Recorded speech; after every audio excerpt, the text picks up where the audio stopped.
A row has been brewing for months in the southern Indian state of Karnataka after dozens of Muslim students have been barred by authorities from entering colleges wearing hijab or traditional scarves.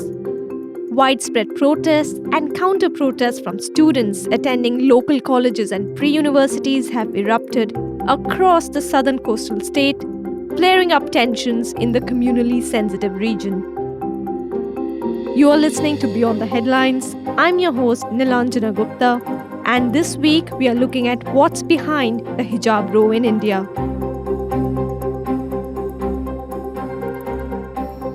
Before we start, if you want to get all the latest from Beyond the Headlines, hit subscribe in your podcast app.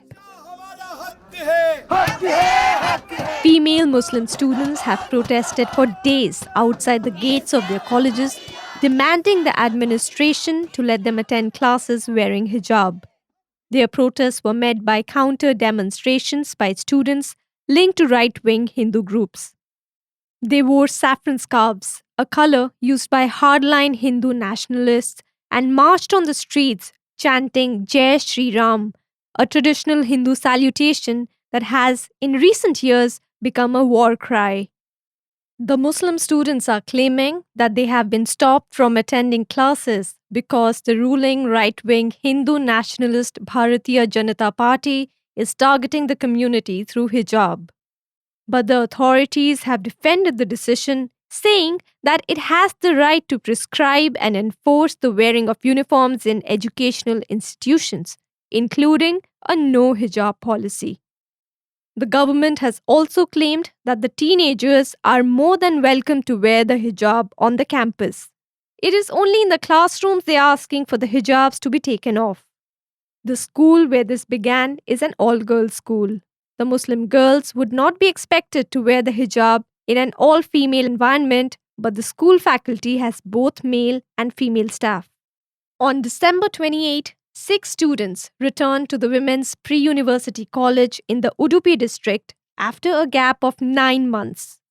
The government had lifted restrictions that were imposed in March to curb the spread of the deadly second wave of the coronavirus pandemic.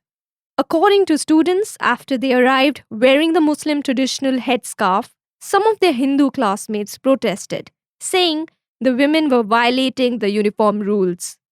The following day, Hindu students wore saffron-colored shawls to register their opposition, prompting college authorities to order all students to refrain from wearing any religious clothes on the campus. All government as well as private colleges and universities in the state have the right to prescribe uniforms for students. The pre-university college has maintained that it never allowed religious clothing inside the classroom. A.H. Almas is one of the many students from the government PU Girls College in Udupi who contest this claim, saying seniors at the school were allowed to wear a hijab freely. It was in 2020 when I got admission in that college. I've seen my seniors. They were my seniors and even my super seniors. Their seniors also used to wear the hijab in the classes, but they were not put outside the class. Last year itself, they didn't allow us to wear hijab. They put us outside the class. They said that you can't wear hijab. You have signed some agreement and all. Then lockdown took place. And now this year, when we continuously requested that we want our rights, and when we kept all the situation and all from the past years that other girls have been wearing hijab, why can't we now wear hijab? Why is this like a different rule for us? Then they were not at all ready to agree. Our college management and all, they didn't let us wear hijab, and because of that we had to wear hijab and go to the college. By the first week of January, the protests had made national headlines, forcing the college administration to allow the young women to attend classes, but in separate classrooms. On January 19, the college held a meeting with parents, state government officials, and the students to resolve the dispute, but it was inconclusive. More protests followed as the state government set up an expert committee to resolve the issue and announced that all the students had to adhere to uniform rules until the recommendations came. Students continued wearing headscarves and were met with resistance by authorities who physically barred them from entering the campus. On January 31st, One of the students filed a petition in the Karnataka High Court challenging the ban. Five other students filed a separate joint petition before the court, pleading it was their fundamental right under the Indian Constitution, the right to profess, practice, and propagate religion. Alma says she didn't expect the filing of the petition to become such a big issue. We never intended or we never thought that this thing would go so long. We just thought that we're asking for a basic right and we would get it easily because we live in a country, as I said, that where we live with like all the constitutional values. So I thought we would get our rights easily, but this thing was dragged so far that now it have become communal. On World Hijab Day, dozens of students at Bhandarkar's Arts and Science College went to college wearing a headscarf but were asked to remove it. The girls sat outside the college gate and demanded the principal to let them attend the classes. Videos of the protesting students sparked outrage on social media. These protests were followed by another wave of counter protests by Hindu students, male and female, who rallied on the streets wearing saffron scarves to assert their right to wear religious clothing. Although traditionally the saffron scarves have never been part of the Hindu attire. But for Almas, the inclusion of a saffron scarf for Hindu students in the schools seems like a fair trade. They speak about equality, but we are not objecting it. I am not objecting them wearing the saffron shawl. If it's important in their religion, then they can wear. We are no one to stop their rights and their beliefs. We are no one to stop them. If they want to wear, they can wear. But my question is, when I as a girl, I as a Muslim, I have been wearing hijab since I was 3 to 4 year old. I was so young when I started wearing hijab. From that time, I have never seen any like Hindu girl or boy wearing saffron shawl when they come out, or I've never seen them wearing that in their schools or colleges. I've never seen that. Videos of Hindu counter protests confronting and chasing hijab wearing Muslim students amid chants of Jai Shri Ram went viral. Within days, protests spilled over to as many as five colleges in other districts, and the issue snowballed into a national political controversy. Opposition leaders lashed out at the government for allowing the situation to get out of hand. The government closed down schools and colleges over fears of violence and imposed a ban on gatherings near educational institutions. Several incidents of stone pelting and police using tear gas to disperse crowds were reported in the region. Students from the Dalit community, who are considered to be from a low caste in Hindu society, protested in solidarity with the women, wearing blue scarves, a color associated with the community. The Karnataka High Court ordered the government to reopen the schools and colleges but issued a temporary ban on all religious clothing in educational institutions until the final order. It held daily hearings for nearly 2 weeks on the matter and reserved judgment on February 25th. Many people have questioned why these young women are wearing the hijab and whether they have chosen to do so freely. Captain Ganesh Karnik is the state government's spokesperson. Do you think Muslim women and their choices are respected in their community? Forget about the society. But the girls who are involved have strong opinions about their choice. Hiba Sheikh is a 22-year-old student at Carr Street College in Mangalore. So many people are asking me why hijab is so important to you. I would like to say one thing that I'm not wearing hijab recently. Since so many years I'm wearing it and I had no problem wearing it. Since I'm wearing hijab, no one told me not to wear it. I'm wearing a hijab not that my family forced me to wear it and not my society forced to wear it. It's my individual choice. I have chosen it because I feel protected in it. No one has the right to say you should not wear it. I'm an Indian. I have freedom. I have freedom to wear anything. No one can say you cannot wear it, you cannot do that. It's my choice. I have the right. I have freedom. Fatima Usman is a student studying Ayurvedic medicine and surgery. She also feels the emphasis on hijab is impeding on her rights as a citizen. All over the world, everyone has their own lifestyle. If someone chooses to wear the hijab or choose not to wear the hijab, it is the matter of choice. No one has the right to interfere in their life. If I choose to wear the hijab, it is my matter of choice and it is my individual choice. No one forced me to wear the hijab. So no one has the right to tell me what to wear and what not to wear. It is none of their business. The colleges and pre universities that have banned the hijab are state run educational institutions. And they have strong support from the Prime Minister Narendra Modi's ruling Bharatiya Janata Party in the state. Many leaders from the governing party have equated the students' demands with the Taliban. Karnataka BJP MP Pratap Simha said, "Those intending to wear hijab should have gone to India's arch rival Pakistan during separation," a rhetoric used by right wing Hindus against Indian Muslims. On the other side, several opposition parties have blamed the state government for targeting Muslim students and fanning communal tension in the state. But the state's junior education minister BC Nagesh had also claimed that there are hidden hands behind the row, although he did not name any group. Several media reports quoting government sources pointed towards Muslim student groups like Popular Front of India, an Islamist group from Kerala. There have been allegations and counter allegations that the controversy was manufactured. Captain Ganesh Karnik believes that this whole confrontation was started by opposition groups and that the school is well within its rights to enforce a uniform policy that excludes the hijab. This is done with a sinister design. This is done with a scheme of things which is part of that community to have a separate identity and then possibly demand more privileges in the coming years. So, as part of that strategy, they've done it. As far as central government is concerned or the state government is concerned, dress code is left to the management.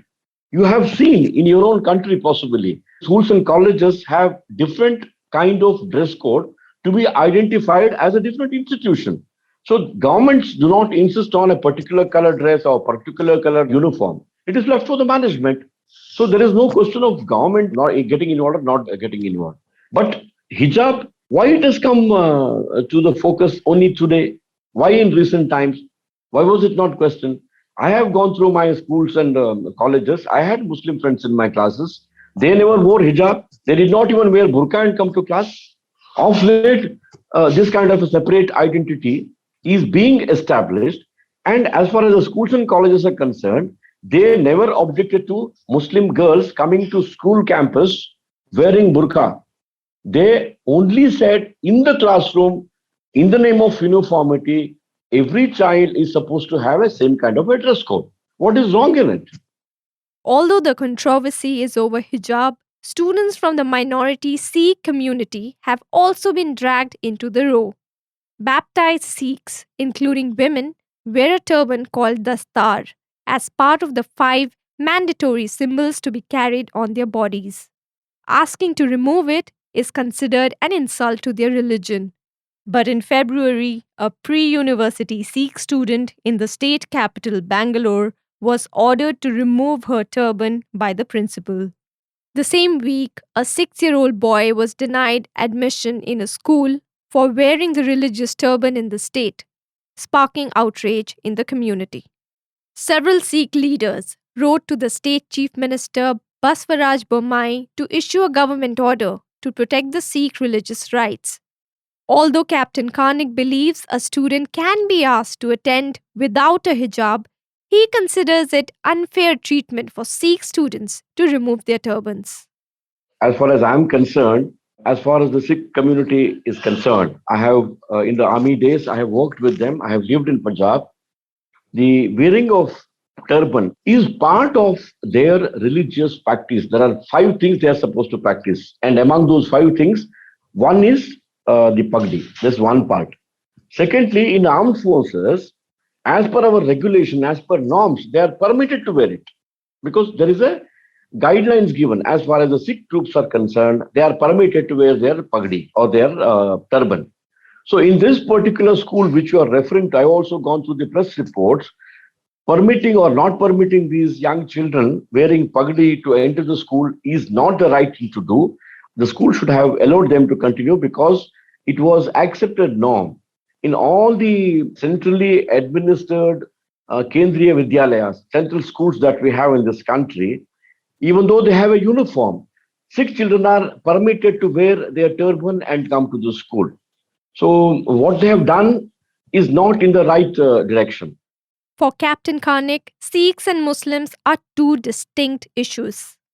With regard to the headscarf, there is no institution where, as per the except possibly some minority institutions, as I understand, there are no schools where they specifically mention that headscarf is part of the uniform. I think you must read between lines. It is not about the religion.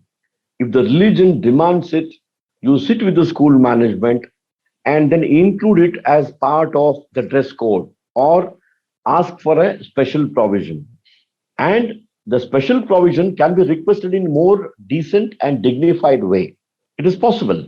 It is not that the government of India or the government of Karnataka have refused anyone from wearing hijab. Outside, it is being blown out of proportion, saying that fundamental rights are being questioned. The Muslim women are not being permitted to wear their religious dress. It is not the case. If people think that hijab should become part of the uniform, there is a better way of doing in a democracy. You don't protest and do it. You go and request. Through dialogue, you talk to the management and tell them this is something unavoidable. Suddenly, they come up with the idea that now we must be permitted. Why only 6 students of the 85 Muslim students if it is part of their religion? Why only 6 of them insist on permission for wearing hijab? Religious practices are protected under India's secular constitution, giving communities the right to follow and practice their religion. Women from many communities in India wear headscarves in different forms and shapes, and the veil system still remains an intrinsic part of life in almost all religious groups. Although some women's rights groups in India have been campaigning against the veil system, saying that it was a symbol of patriarchy, the overall acceptance of veils in the largely conservative society allowed the hijab to be widely accepted. It does not carry the level of controversy that it has in some Western countries where hijabs or burqas have been banned. The two items of clothing are different. The hijab is a headscarf that covers the hair, neck, and sometimes a woman's shoulders and leaves the face uncovered, whereas the burqa is a one-piece veil that covers the face and body. There is often a mesh screen to see through. For years, France has been at the center of the debate after it banned burqa in 2004, followed by a new amendment in 2021 that banned the hijab for anyone under 18. In February 2022, France voted to ban the hijab in competitive sports, causing controversy as women who have been competing for years were asked to choose between their sport and their religion.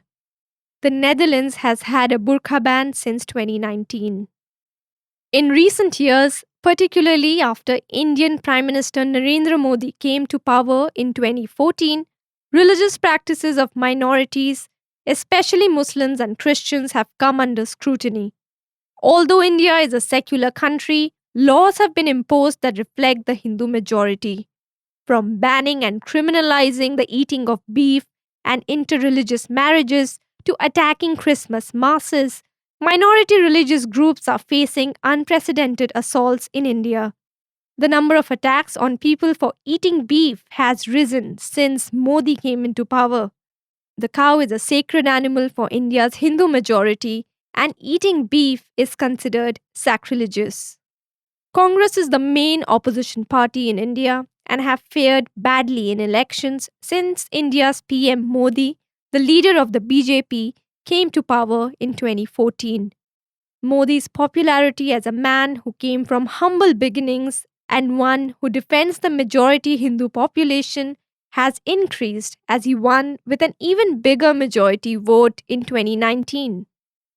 Communal tensions and violence in India has at times been brutal, but it also coexists with members of Indian society from all different backgrounds, living, working, studying alongside their compatriots, building relationships and friendships. Almas laments the loss of these friendships. The people, the politicians, and everyone have put hatred among the students. They have filled so much hatred among their hearts that they have started creating so much difference between the communities and the religions.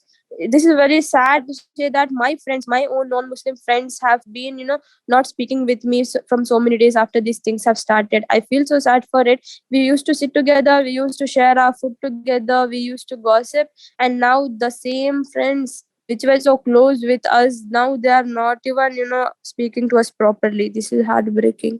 We are all brothers and sisters, and why can't they understand that what we want? And we're just asking for a headscarf on our head, like we're just asking for a piece of cloth on our head, which is the same cloth of the uniform. We just wanting to cover it on our head. Why are they not allowing us? Although the students involved hope that the judgment will come down in their favor, Captain Karnik thinks those who want to wear the hijab should try to find places of education that specifically cater to their own community. There are institutions where hijab is permitted by the management, like this organizations which are managed by Muslim minorities. Let them go there. There is now no hard and fast rule. If you go to a very famous institution in Uttar Pradesh, which is called as Aligarh Muslim University, a university named by that community, there are certain dress codes for that institution. Now, Hindu students studying in that institution, are they not abiding by the rules and regulations of that institution? They are following it. It is as simple as that. In a country where almost 80% of the population is Hindu, asking those Muslim or Sikh and Christian minority groups to segregate their lives from the majority is difficult. Noreen is a 25-year-old student who thinks the division serves the government. We have members of the parliament coming in saffron clad from head to toe. So that's basically not an issue.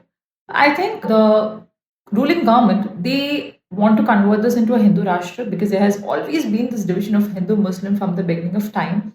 It is just amplified right now. And the ruling party right now knows the pulse of the people, pulse of the youngsters, and they're just utilizing it. They just fuming the heat inside the youngsters, and the youngsters get onto the streets and create this entire band of issues. That's what is just being escalated. So the reason why what we want to wear, the choice is taken away from us is only and only because we're Muslims. I'm not somebody who wears hijab every time, but I believe every single person has a choice of what they want to wear, why they want to wear, when they want to wear, and I think it should not be taken away from anybody. That would be the biggest injustice that you're doing to people. As the students await the decision of the court, it is the handful of those who wish to wear the hijab that have the most at stake. If they can return with their hijabs, there has been a schism among the communities. If they are told they cannot wear hijab, their access to education on their terms end. Almas says there is an impossible choice ahead of her if this is the case. They have been asking us that, is your religion important for you or your education? This is the worst question they have asked. Like, this question can't be asked. We live in a secular country where we have rights to follow both, and the same country is questioning us. They are giving the choice, like, to choose anyone. I don't want to choose anyone because both are my priorities and both are my pride. I have so much trust, and I believe my democratic system. I believe my judiciary. I believe the court of this country. I believe the law and order of this country, and I hope that they will give the judgment to follow our rules, to follow our faith with the education. I hope we will get the positive response. You have been listening to Beyond the Headlines. I have been your host, Nilanjana Gupta. If you have enjoyed this week's Beyond the Headlines, please subscribe to get all the latest episodes. And if you have time, we'd really appreciate a review. Thanks this week to all our guests. This week's episode was produced by Arthur Edison, Aisha Khan, and Tanya Datta.